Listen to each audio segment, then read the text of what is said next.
Welcome back to the math warriors. Uttar Pradesh में promotion चल रहे हैं, आपने देखा होगा प्रमोशन होने हैं, कई बार फॉर्म भराए गए, अभी तक प्रमोशन नहीं हुए।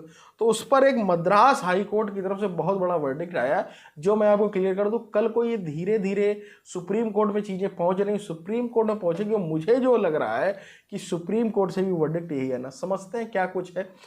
हुआ क्या है, मैं आपको बहुत अच्छे से समझा दूं। मद्रास हाईकोर्ट के डबल बेंच के केस संख्या 336/2022, ये आप सर्च कर सकते हैं, कोई मनगढ़ंत बात नहीं कर रहा हूं। उसमें देखेंगे तो ऑर्डर जब रिजर्व हुआ तो उसमें क्या कुछ बातें हुई हैं वो समझ में आ जाएंगी। अगर आप पहली बार चैनल पर आए, चैनल से जुड़े, लाइक शेयर सब्सक्राइब करें, बेल आइकन जरूर दबाएं।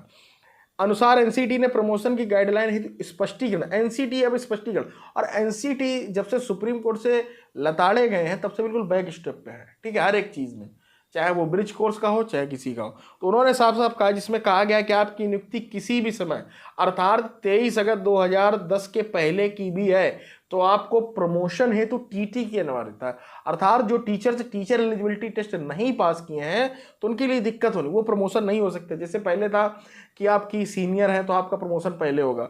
मद्रास हाईकोर्ट के ऑर्डर को कोट करते हुए एनसीटी ने कह रखा है कि सिर्फ प्राइमरी से जूनियर में ही नहीं बल्कि प्राइमरी के सहायक अध्यापक से प्राइमरी का प्रधानाध्यापक बनने हेतु भी आपको टीटी की अनिवार्यता होगी। अर्थात अब प्राइमरी के ऐसे अध्यापक जो 23 अगस्त 2010 के पूर्व नियुक्त, उन्हें प्राइमरी का अध्यापक बनने हेतु प्राइमरी का टीटी पास करना अनिवार्य होगा।